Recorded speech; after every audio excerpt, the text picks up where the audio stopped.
Hi, everybody. We'll get started in just a minute. We're waiting for people to finish coming into the workshop.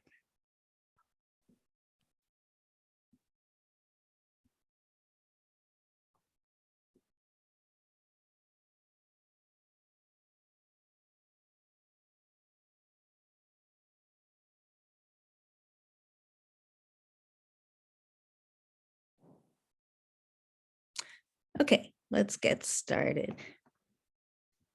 Hi, everybody. Welcome to our workshop on immigrant justice. Hola, bienvenidos a todos a nuestra presentación de justicia de inmigración. I'm Katie Harris from the workshop committee of the Seattle MLK Organizing Coalition.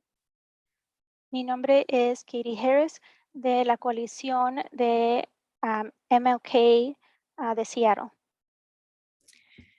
During this workshop, we will have simultaneous interpretation in English and Spanish. We hold multilingual spaces with an intention and belief in language justice.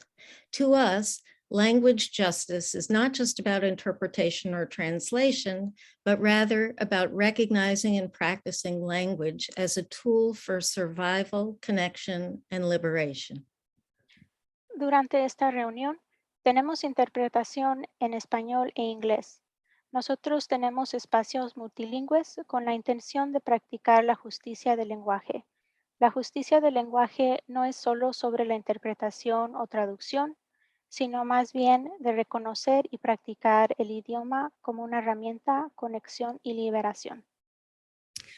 Before I introduce our interpreters, I want to let you know that the workshop is being recorded in English and that closed captioning will be available for people who need captioning. If you look down at the bottom of your screen, you'll see something that says live transcript. And that is where you access closed captioning. Antes de introducir nuestras intérpretes, les quiero dejar saber que estamos grabando esta presentación y también tenemos capciones en inglés. Si ven en los botones de abajo de su pantalla de Zoom, pueden encontrar el botón para conectarse al sistema de captioning. Today, our interpreters will be Claudia and Mercedes. Hoy nuestras intérpretes serán Claudia y Mercedes.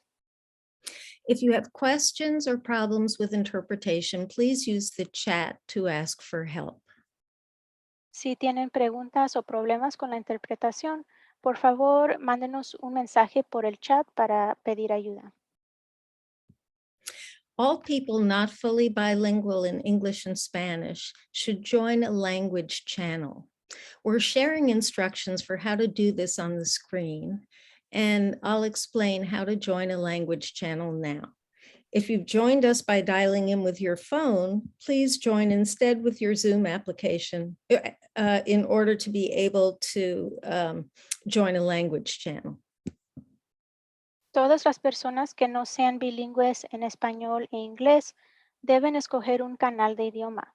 En la pantalla pueden ver las instrucciones sobre cómo conectarse a la interpretación. Y ahora vamos a dar una explicación sobre cómo conectarse a un canal de idioma.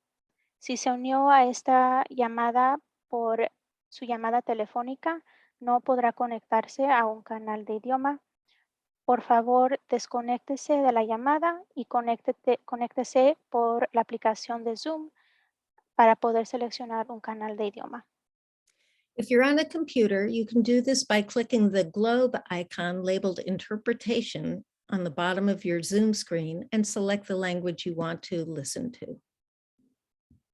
Si están conectados usando una computadora, pueden conectarse a un canal de idioma haciendo clic en el icono del globo etiquetado Interpretación, que se encuentra en la parte inferior de su pantalla Zoom, y seleccionando el idioma que desean escuchar.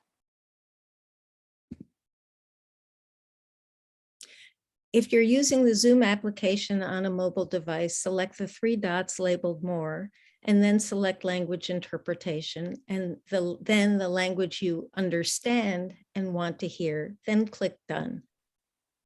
Si están usando la aplicación de Zoom por su teléfono móvil, seleccione los 3 puntos etiquetados más, luego seleccione Interpretación de idiomas, seleccione el idioma que quiere escuchar y presione Finalizado. Everybody will be able to hear everybody else, but if you select a language channel, you'll also be able to hear the interpreter when there is a language spoken that you don't understand.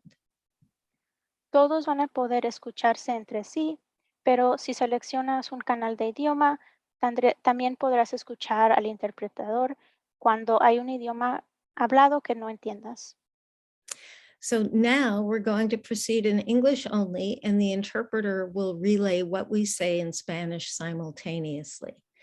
If you do not understand English, please be sure to select the language channel now. Ahora vamos a continuar solamente en inglés y los intérpretes van a transmitir en español simultáneamente. Por lo tanto, si no entienden el inglés, por favor, conéctese al canal de idioma ahorita. We invited interpreters to this space because we believe that our collective liberation is tied to each other, and we all need language justice to communicate, connect, and build community power. We know that there are other languages present in the room, and while we can only interpret between Spanish and English today, we do so using the chat function.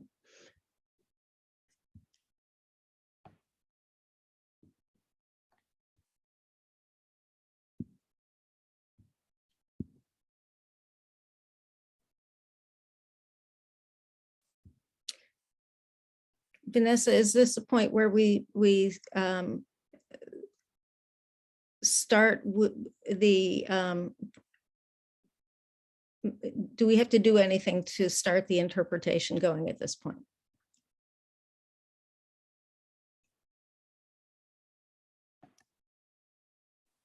I'm sorry, it should be turned on now, but if anybody has any issues, please use the chat. Okay. So, so let's proceed. Today we have Vanessa Reyes and Marisol Lister from the Washington Immigrant Solidarity Network, which is the coalition, the immigrant-led coalition in Washington state that is very central in the immigrant justice movement here. So I'll turn it over to you now, Vanessa.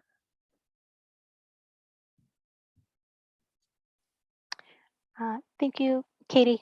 I think Marisol actually will give us do our opening.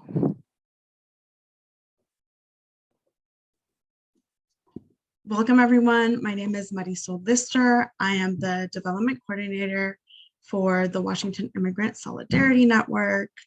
I am joining you all today from Yakima. Marisol is in a home office, wears a bun, a green shirt, and glasses. I will also be joined by Vanessa Reyes, who is our Fairfield Bond Fund coordinator, also at the Washington Immigrant Solidarity Network. Vanessa wears a black shirt, has curly hair, and is wearing a red blazer. You are joining us here today to today we will be facilitating a presentation around organizing for immigrant justice by centering deportation defense. We want to start by welcoming you all to this space, and we will be sharing a couple of slides with you all. Bear with me as I figure out how to show you these slides. So let me start by telling you a little bit about the Washington Immigrant Solidarity Network. So WAISN is a powerful coalition made up of over 400 immigrant and refugee rights organizations, labor unions, grassroots groups, and faith communities across Washington. Our mission is to protect and advance the power of immigrant and refugee communities through a multiracial and multi-ethnic, multilingual, and multi-faith coalition through an organizing strategy that educates and mobilizes statewide to uphold and defend the rights and dignity of all immigrants and refugees while centering the voices of impacted communities.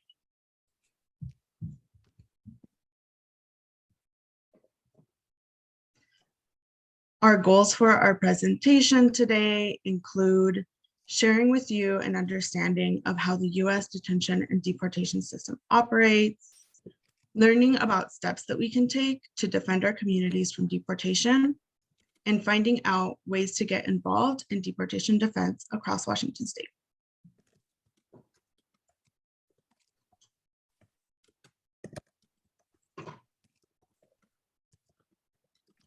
Marisol.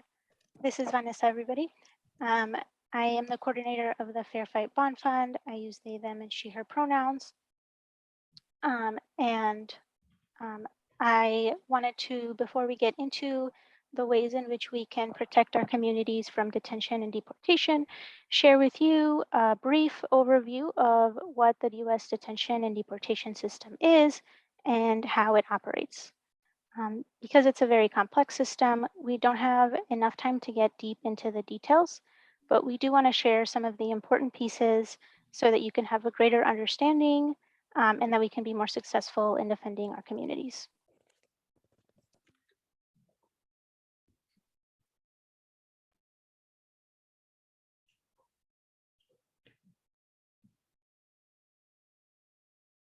Vanessa, I think you're muted. My apologies. So the immigration system in the United States is primarily, but not exclusively, managed by the federal government. The laws and policies and procedures of our immigration system can be changed or influenced by all three branches of the government, but primarily it's housed within the executive branch under the president.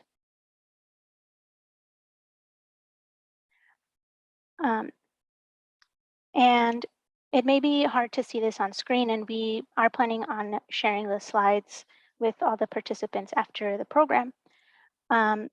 Some of the agencies under, these are some of the agencies under the executive branch that play some kind of role within the immigration system.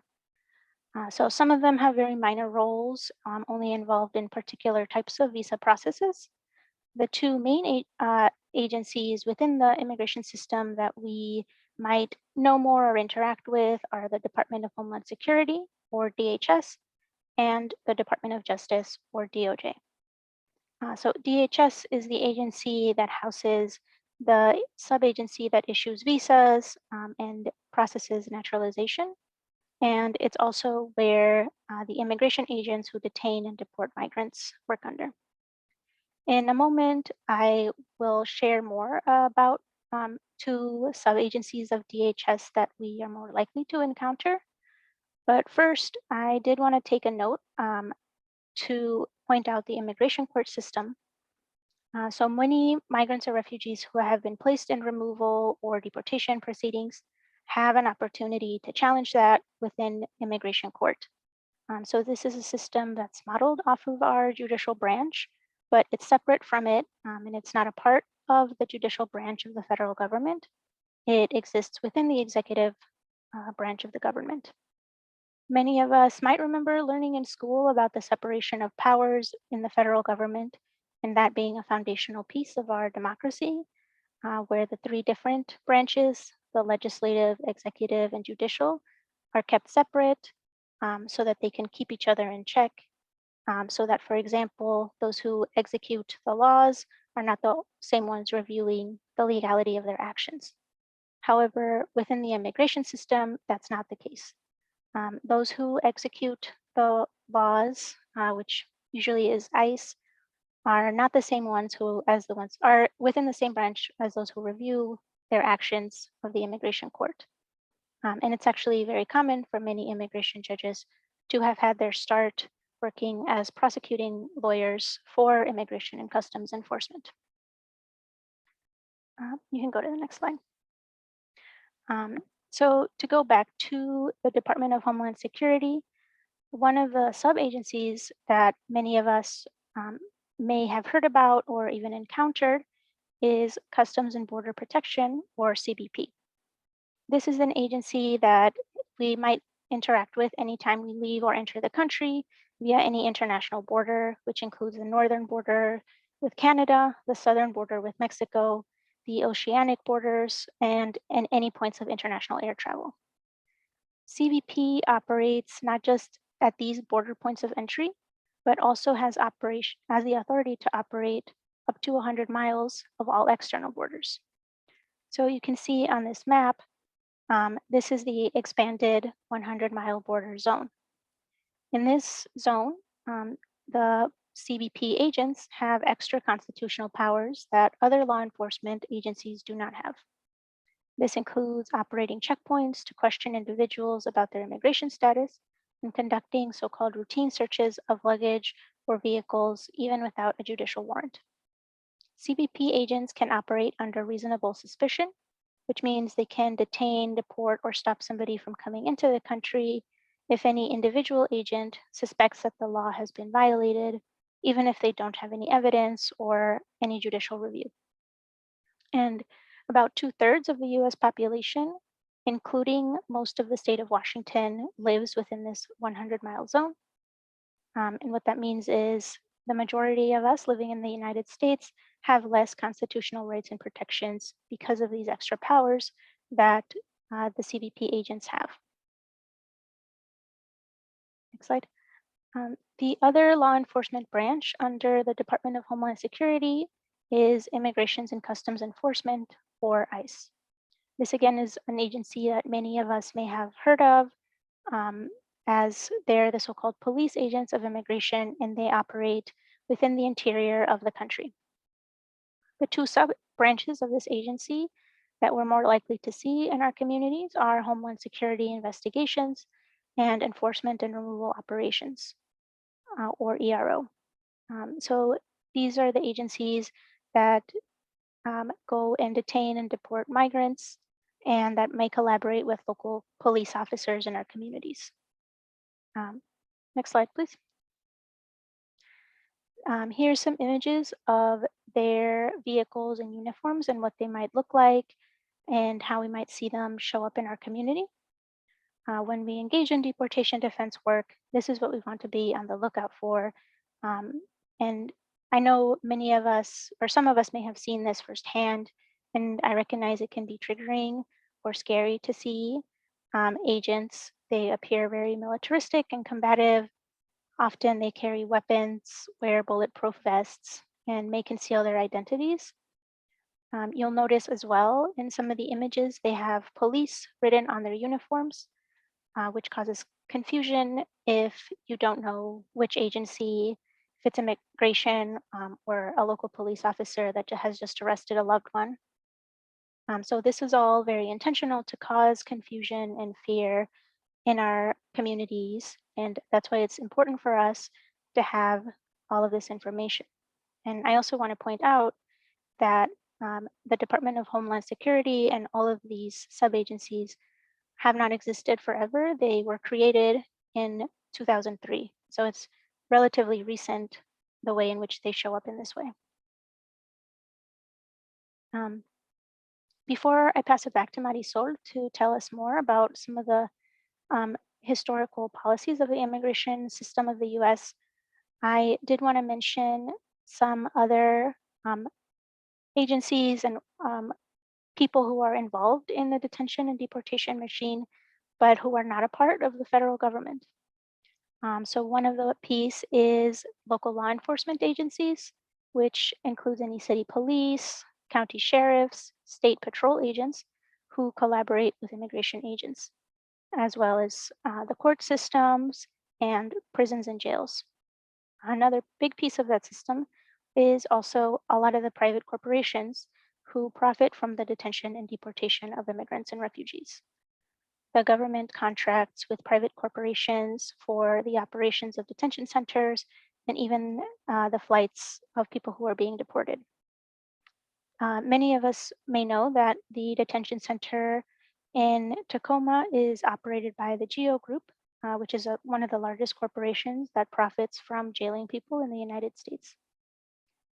All of the operations of detention, including the food, the commissary, and phone calls that folks inside can make, are all privatized, when that means that the people who are detained and their families have to pay a lot of money in order to buy extra food or necessities like soap and shampoo while they're in detention. And some companies have even found ways to profit from people who are desperate to be released from detention by paying an immigration bond and then charging that money back plus interest to the person who was released. So this is also a major piece of the detention and deportation machine that we wanted to be sure to mention to you all, so that we know it's the government and it's also all of these folks as well. Next slide. Before we go further, I would like to ground us in the reasons behind migration. Movement and relocation is a natural part of life that humans and other species have always engaged in. Migration is a specific political activity that is a response to the damaging foreign policy from the United States and the larger Western world towards their own marginalized communities and towards people from the global South. The United States and mostly Western European countries have for many decades played a major role in economically, politically, socially, and environmentally destabilizing Mexico, Central and South America, the Caribbean, as well as Africa, Asia, Eastern Europe, and Oceanic countries. These policies play a major role in why people migrate.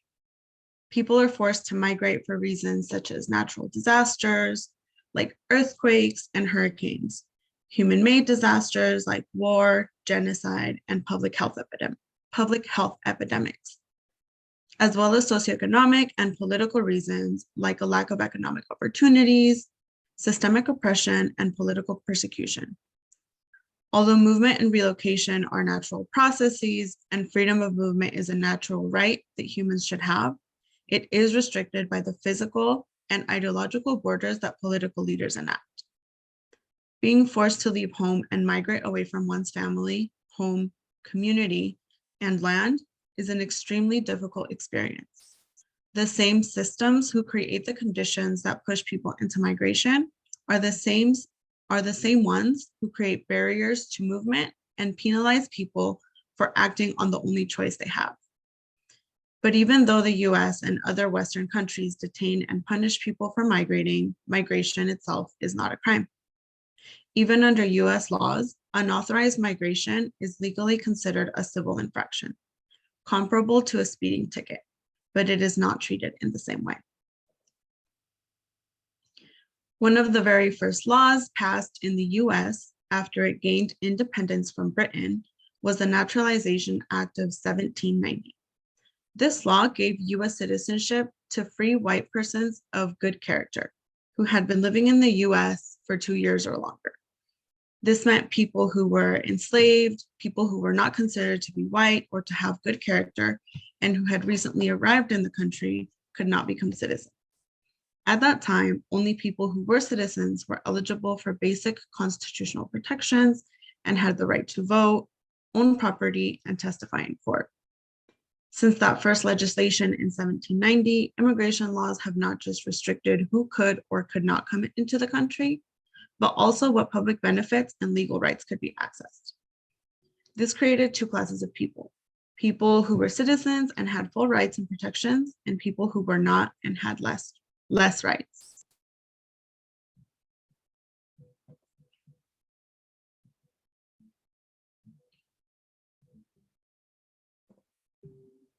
Vanessa, is this? Oh, apologies. So this is still my slide. Furthermore, this stratification has not just been random. Immigration laws have always used factors such as race, country of origin, health status, economic status, literacy, religion, language, and other identity factors to base eligibility for migration. Thus, immigration laws have functioned as a form of organized discrimination.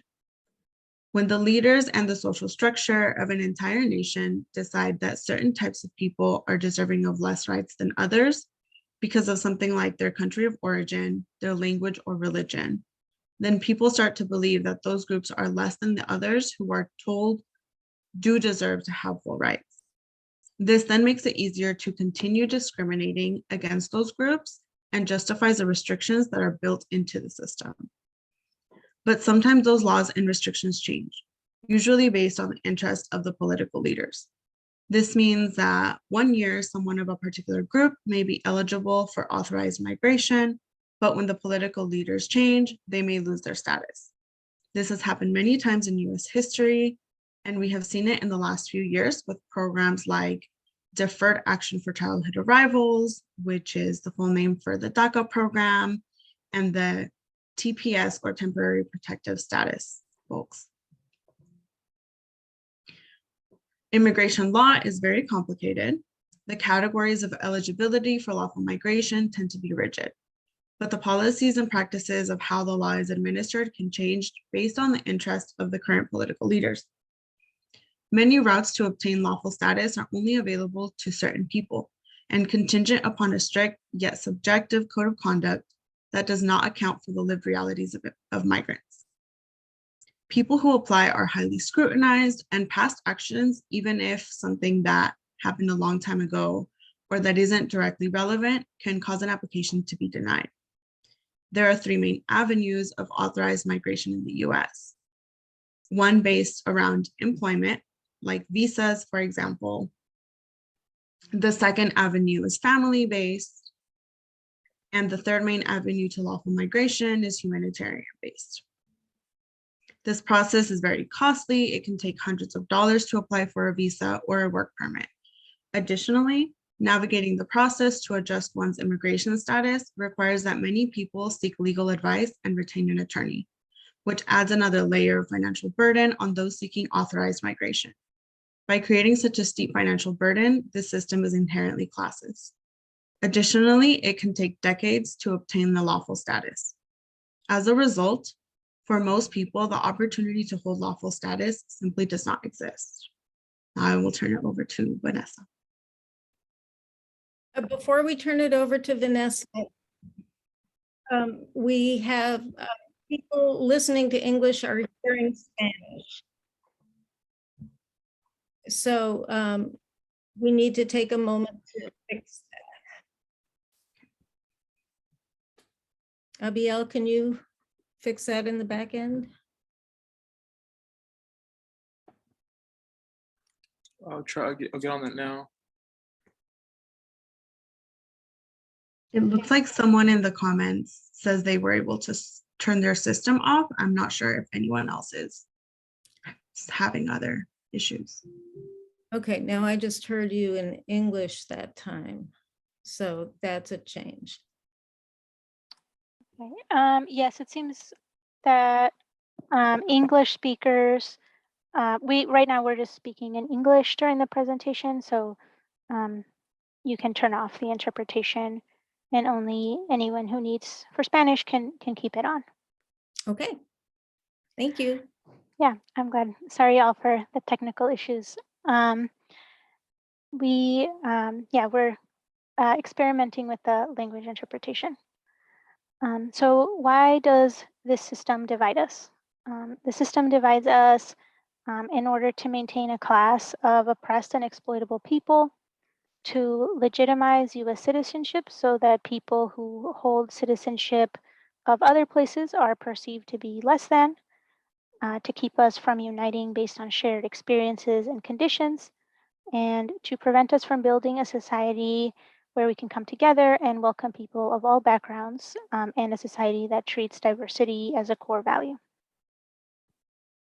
Next slide, Marisa. And this system has functioned in this way since the founding of the country and through every single presidential administration, regardless of their political party affiliation, even into the present day. What we see under the current administration of President Biden is more of the same, a lot of continuation of, and in some ways, an expansion of Trump era immigration policies. Like past administrations, the Biden administration is using detention as a deterrence to migration and is actively fighting to maintain Trump-era policies like Title 42 and the Migrant Protection Protocol, also known as Remain in Mexico program. So both of these are policies that work to keep people from coming into the country and to prevent people from accessing their right to seek asylum. These policies have created harsh and dangerous conditions on the border. Migrants and refugees who have been allowed to come into the country by the administration are immediately placed into detention. Many have been transferred from detention center to detention center all around the country, and face a lot of inconsistency in the ways that the policies around getting released from detention and fighting their immigration cases are enacted. The state of Texas has used the situation at the border to further attack migrants and refugees with their program Operation Lone Star. So this is a program that allowed the Texas governor to provide around a roughly $1 billion check to Texas law enforcement to racially profile and target migrants, and in particular Black and Latinx men, for arrest and prosecution. You may have seen images back in the fall of crowded encampments at the border or Border Patrol agents on horseback using whips on Haitian migrants. Those images come as a result of these policies. At the same time, the Biden administration is continuing to defend Trump-era court cases, including challenging state laws aimed at closing privately ran immigration detention centers.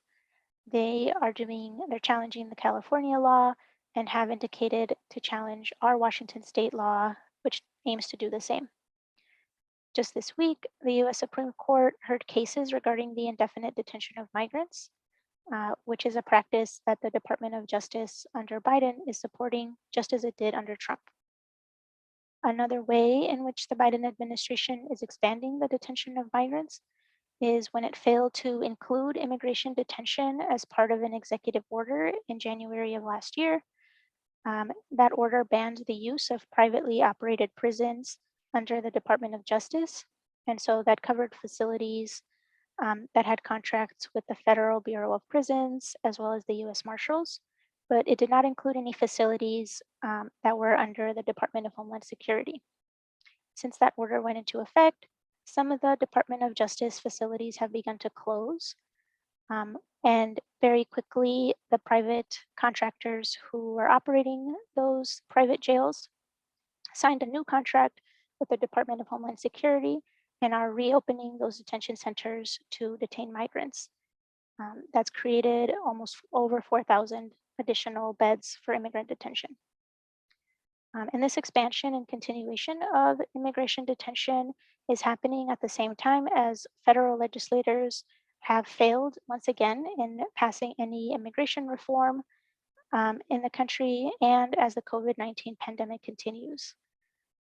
COVID has really ravaged people who are in detention, and some estimates, which some people say are actually underestimates, that 10% of all people who were detained by immigration at any point since March of 2020 have tested positive for COVID. And in the last couple of years, we've also seen the highest rates of death in detention. And we've also seen this last summer, we had a really high outbreak in the detention center here in Tacoma, while people were continuing to be transferred into the facility. Next slide. So that is essentially some of what we're up against, and we know it's really heavy stuff. And so I invite all of you to kind of take a deep breath and for being with us on this Thursday night to learn about this. And to also know that we aren't just here to give bad news. We also I want to share with you about ways that we can actually protect ourselves and protect our communities, and that we don't have to just deal with those things and that we can't do anything about it. So the very first thing that is, and very important thing to know, is that everyone, regardless of their immigration status or of who the president is, has certain constitutional rights. So on screen, here are some of the most important ones for us to know. That we have the right to remain silent. In majority of situations, we don't have to answer questions from law enforcement or provide them any information. We have the right to talk to a lawyer. If in criminal court, anyone, regardless of their immigration status, is entitled to an attorney appointed by the government.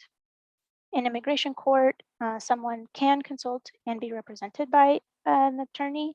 However, the government doesn't have to provide an attorney to them. We all have the right to refuse to sign any document. And in fact, no one should ever sign a document if they can't read or understand it. We have the right to refuse to consent to a warrantless search of our home, car, or person. And in the next slide, we'll discuss warrants. Finally, we have the right to record any interaction with law enforcement, so long as we let the person know that we are recording. So on warrants, a warrant is an order which authorizes a law enforcement agent to carry out an action, such as a search or an arrest.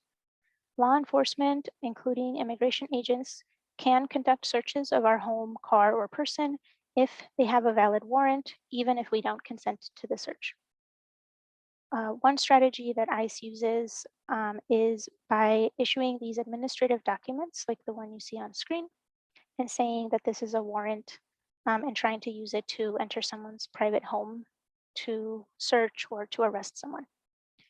So this document is one that's issued by one ICE agent to another. It's not a valid warrant that gives permission to an ICE officer because it's not been reviewed by any court or judge. ICE may try to find someone in a public space using this kind of document, but it doesn't give them authority to conduct a private search. On this slide, you see a actual valid warrant from a court. It clearly says the name of the court. At the bottom, there is a signature of a judge who has reviewed and issued this order. This type of order will say what the warrant is for and why it was issued. And in order for this document to be valid, the name and address of the person must be correctly listed on it, and it can only be used for the purposes stated on this order. So with this kind of document, an immigration official or other type of law enforcement can conduct searches in our private spaces. And so again, exercising our rights and knowing what our rights are is the first step in first kind of line of defense against deportation for ourselves and our communities. And we do want you all to know, and after this presentation, be able to go home, practice, and also share this information with our communities. And now I'll pass it back to Marisol so she can share additional strategies for how we can defend our communities from deportation.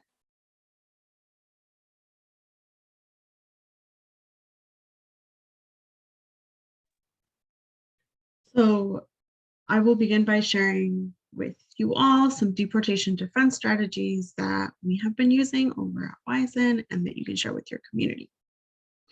So something that you can use before any ICE activity occurs is, as Vanessa mentioned, to prepare yourself by knowing what our rights are and to share that information once you do learn them yourselves with people in your community who that information may be useful for. We can organize and educate within the community so that this type of knowledge becomes common knowledge. And after this workshop, hopefully we will be better equipped to go back to our communities for sharing. If ICE activity is already occurring in your communities, you can help us by activating our rapid response teams.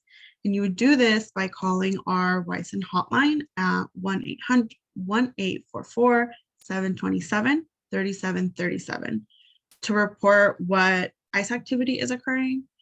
Once calling this number, trained rapid response teams in the area will respond ready to verify the activity, make sure that it is in fact ICE in the community, as well as provide support. Rapid response teams are also equipped to call on legal support as needed.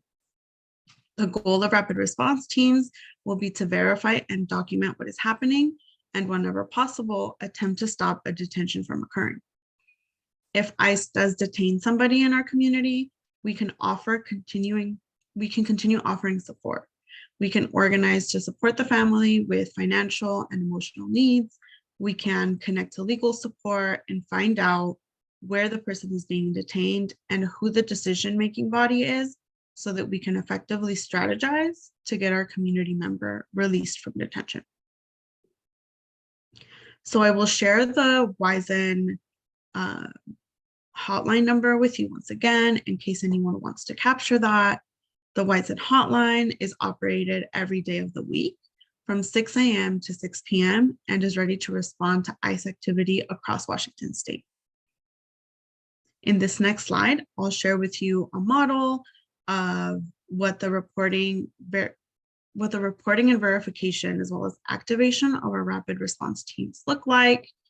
As you can see, the chain of reaction starts off on the left side when immigration activity occurs. Then once it is reported to our WAISN hotline, we activate our internal processes to notify the appropriate staff members. A local response team is dispatched to investigate. Rapid response teams, then once the activity has been verified and investigated, reports back to the WAISN hotline, in which case our internal staff troubleshoots. If confirmed, WAISN will dispatch legal support, mobilize community, and provide additional resources. Likewise, if it turns out that it was not ICE activity, then we have means as well to inform the community, whether they are calling the hotline or through our social media pages, that this was a false alarm. And so we have also the means for letting them know when that occurs, because it does occasionally occur. So we currently count on 29 rapid response teams. You can see them in this map here, where they are outlined in blue. So the 29 rapid response teams, again, are within the counties that are in blue. 10 of these teams offer deportation defense strategies, which will be covered with you during upcoming slides. As you can see, there are some opportunities for growth across 20 counties in our state, in which we could really use volunteers. And so these are the areas that are outlined in red and yellow. So please consider supporting our rapid response teams. There are opportunities to volunteer, and they will be shared at the end of the presentation. So these are some of the ideal roles that are required for a rapid response team, so that folks can have some sort of idea of what volunteering with a rapid response team looks like. We do need, for example, again, depending on the size of the teams, one person can fulfill each of these roles. In smaller teams, we occasionally have a single person take on a variety of these roles. It all just depends on size and availability of the volunteers. But these are some of the basic responsibilities. And so there's, again, the community teams and the family teams, which are geared at supporting the family of the detained individual.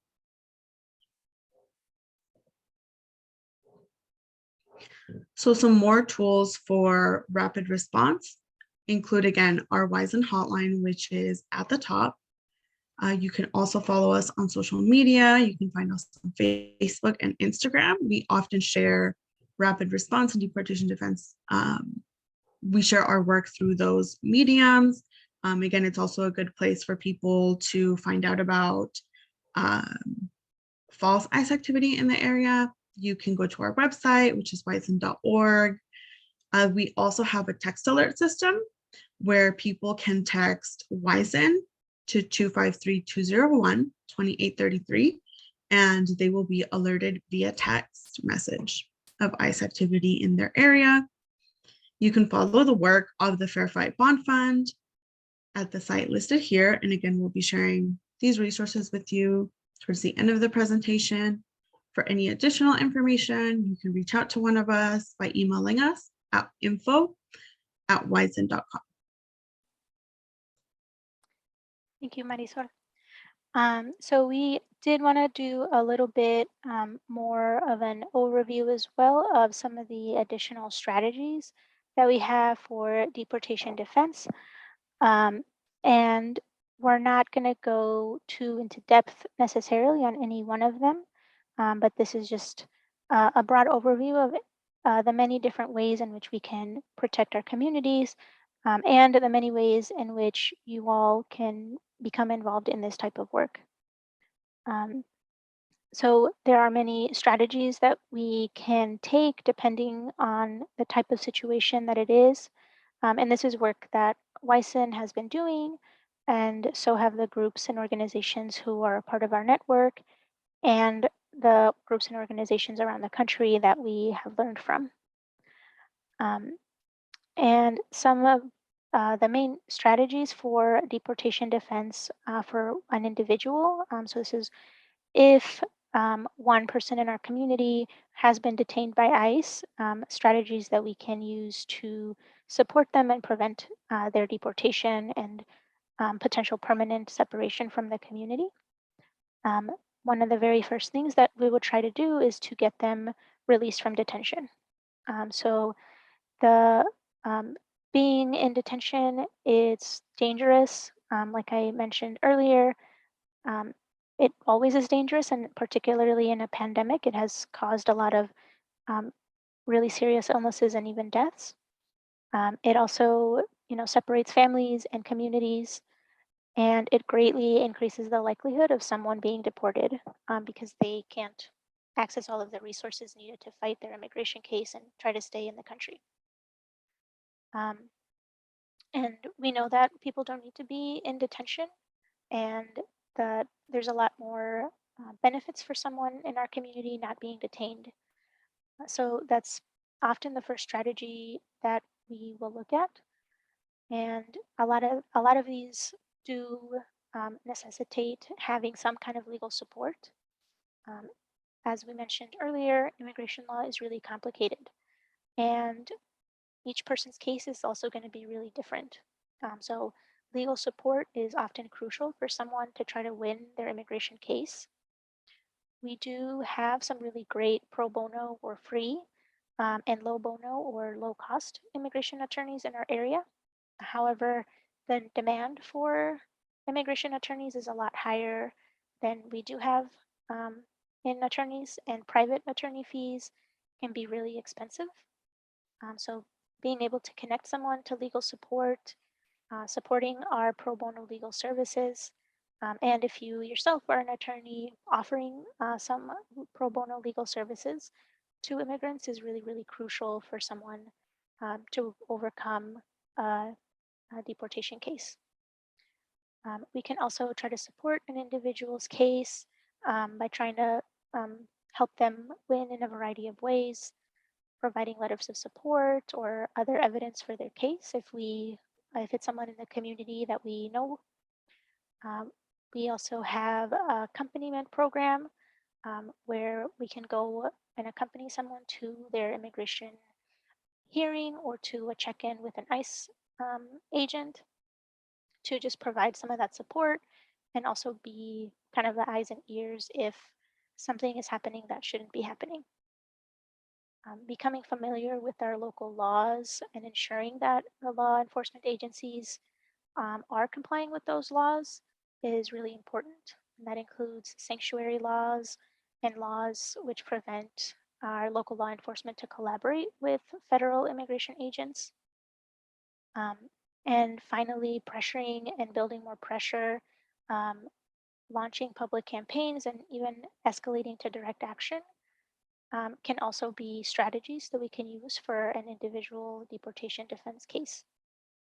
For all of these strategies, the most important thing and the start of it is being in community with and connected to people who are at risk of deportation, centering the person that's the most impacted, especially in an individual case, always consulting with them and obtaining their consent before engaging in anything, being and following the leadership of directly impacted folks is often the very first place to start with a lot of these strategies. One strategy that we at WAISN use to defend our community from deportation is the Fair Fight Bond Fund. When this is a way that you all can support us is by supporting and donating to the Fair Fight Bond Fund. So what the bond fund does is support people by getting them free from detention by paying an immigration bond. And immigration bonds are similar to bail in the criminal pretrial system. It's one of the ways in which someone can be released from detention and continue to fight their immigration court case. And the reason that a bond fund exists is because immigration bonds are really expensive. The average cost is between $5,000 to $15,000, but they can range all the way up to $25,000. So I know many people don't have that kind of money. And in fact, 1 in 5 people who have been granted an option to be released on bond remain in detention because they can't afford to pay. The Fair Fight Bond Fund is fully funded by community donations, and all donations to the fund go towards paying bonds so that immigrants and refugees can get out of detention. And while we know that paying bond is just one strategy among many to fight deportation, and that it has its limitations because not all people in detention are eligible for bond, it is a very powerful act of solidarity and mutual aid. And we definitely always encourage and need financial support. And there's many ways for volunteers to become involved as well if donating is not an option. Beyond any one individual case, the broader deportation defense goals of WAISN and the rest of the immigrant justice movement is for all immigrants and refugees to be granted authorized status, as well as the legal and public benefits that coincide with that authorized status, and for detention and deportation to be abolished. And we need both of those things because we know that even if everyone who's currently in the US today were to be granted authorized status, that wouldn't provide any protection for someone who might be forced to migrate tomorrow. And nor would it stop a future government from revoking those rights later on. So until the detention and deportation machine is abolished, migrants and refugees aren't going to be fully safe from the harms caused by detention and deportation.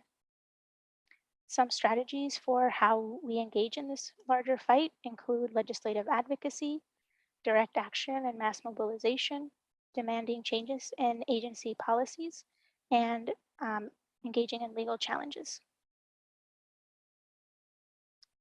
Next slide, please. Challenging the system, we can do it by sharing our voices, confronting power, targeting the people in charge, and strategically escalating to direct action. Launching public campaigns to protect a particular group of targeted individuals, organizing to close detention centers, the way La Resistencia has done here in Washington, challenging different pieces of the system to break it down bit by bit. So that's how we can do this with public campaigns, direct actions, and legal challenges. Some recent wins that have come, for example, from the legal challenges field with class action lawsuits involved stopping Greyhound bus operators from collaborating with immigration officials, and another challenge demanding that the GEO Group, which is the corporation that runs the detention center in Tacoma, they demanding that they pay minimum wage to the immigrants who work inside the facility that they are detained in. It's important to come together as a community and organize and be strategic and use a variety of methods to build pressure and clog the machine. Next slide. So a final strategy that we can all engage in and that you all can participate in this month is in legislative advocacy. And not just at the federal level, but at our state level. In the last 3 years here in Washington, we've achieved major victories in providing more protection to immigrants and refugees via legislative advocacy with our state legislators. In 2019, Keep Washington Working was passed, This was a law that restricts various forms of collaboration and information sharing with federal immigration agencies by our local law enforcement. Courts Open to All came into effect in 2020.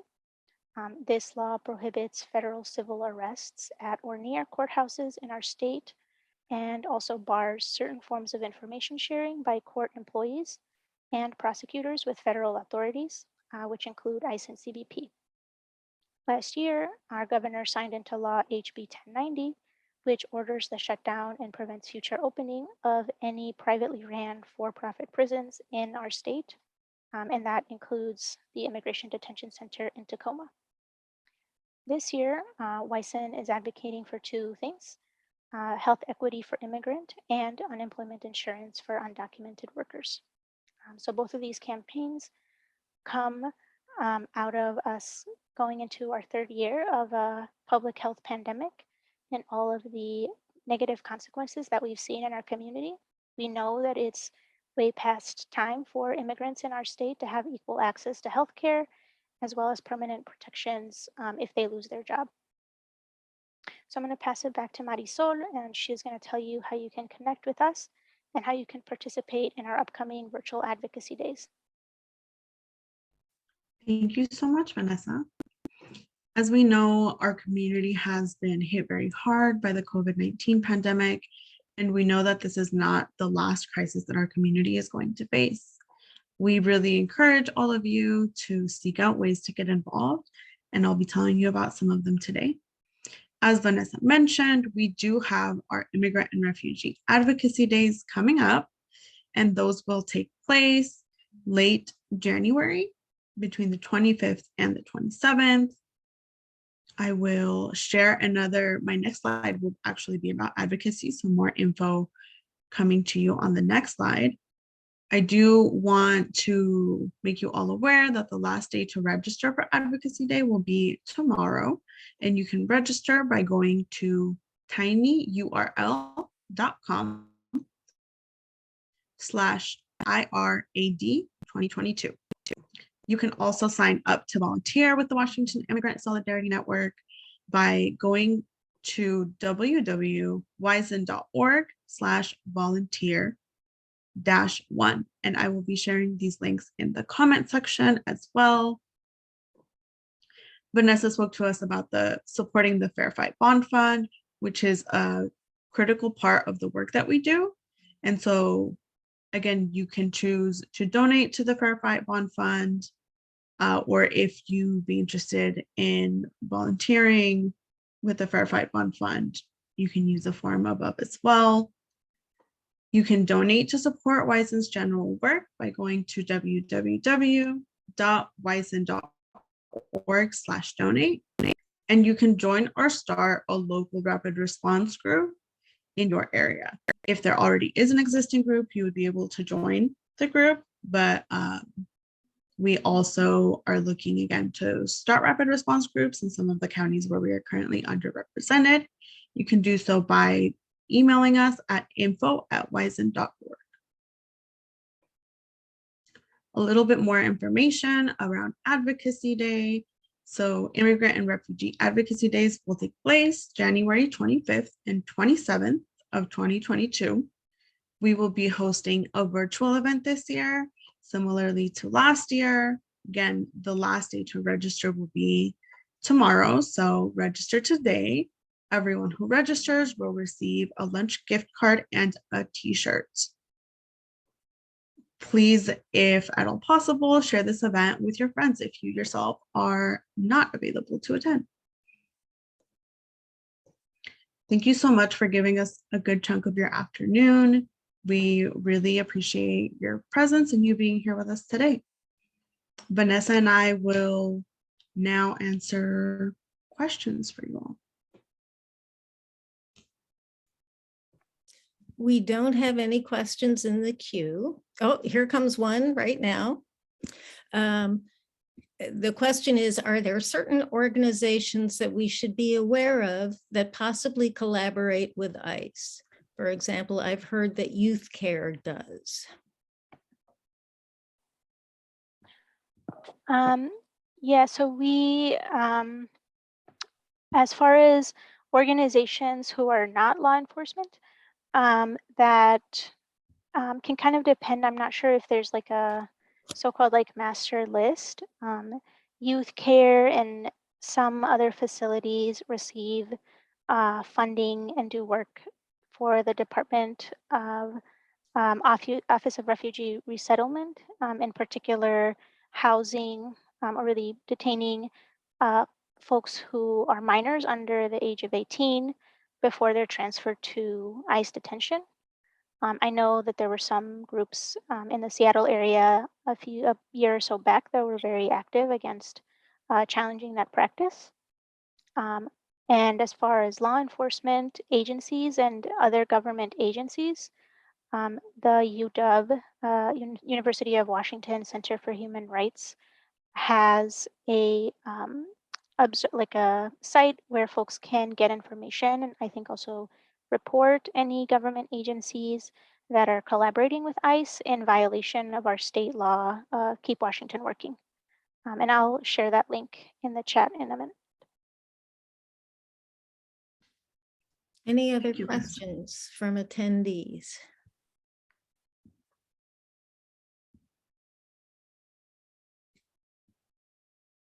Here's a question: how can we collaborate with for Afghan refugees? Yeah, great question. That's also something that we're not leading directly. We are taking leadership from our partners.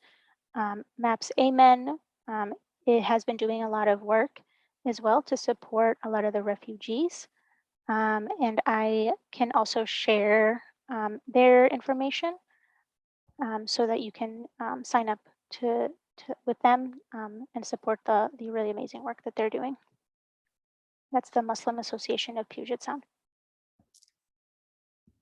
And we will be sending out the resources that are mentioned in a follow-up letter after this workshop in case attendees miss any of the links.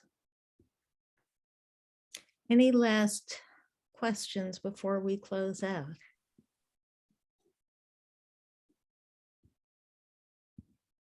Okay, I want to thank you so much for this workshop, Vanessa and Marisol, and Claudia and Mercedes. This was our first time doing simultaneous translation, and thank you for your patience as we work through this. I'm going to put a couple of links in the chat here. One is to evaluate the workshop, and we would really appreciate your evaluations.